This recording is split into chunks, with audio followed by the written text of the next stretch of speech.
set down to design the combat system for Origins, I think we were trying to modernize a classic. Baldur's Gate 2 has always been a reference point for us as the game that really let you feel like you were mixing classes, abilities, combinations, smart planning, and on-the-moment thinking. So we decided to modernize that. Realistic combat fighting styles, like actually, you know, the weight of the sword, the presence of a maul smashing into a body, all of these things are really key for us. And I think what we resulted in is something you just have to think of as like sword porn. It's for the enthusiast. In terms of looking at source material, I think you have to look at classics. You know, the Lord of the Rings, 300, and certainly, you know, even some of the older stuff. Go back to the really best fight scenes you'd find in the Conan movies even. This is a brutal time to be in, and we wanted to evoke that feeling.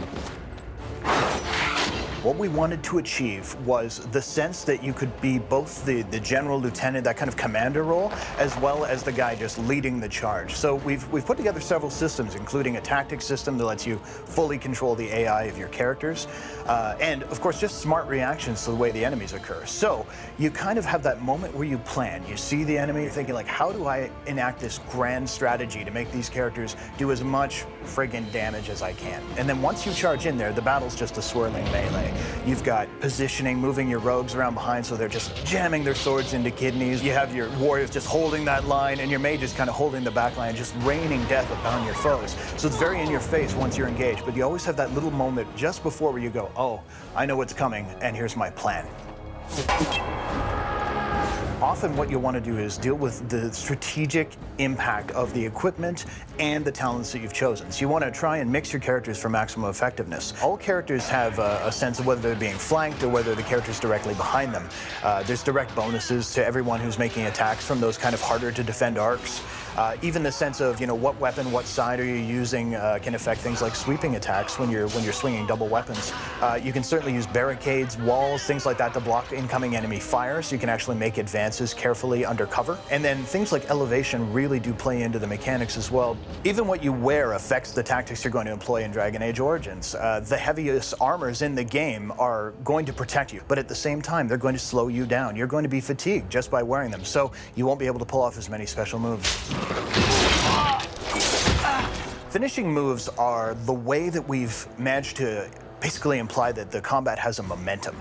Finishing move is this awesome visceral moment where it's, you know, sword through the chest, boom, off comes his head. You know, smashing a guy with a maul so he goes spinning through the air and lands in front of you. Or possibly killing a really large creature by actually climbing on top of it and jamming your blade in.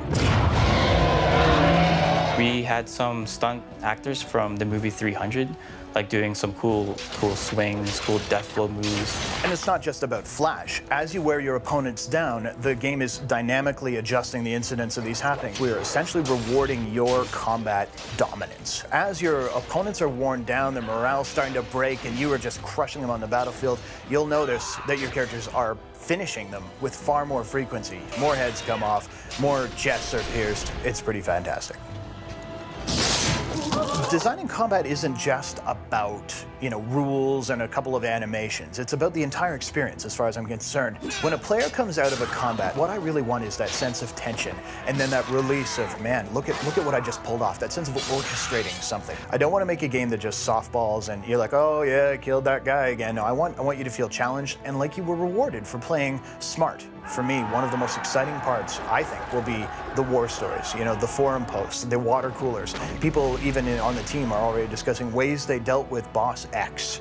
And that's pretty cool and very, very, very rewarding because it feels like the game was one that they played and it was for them.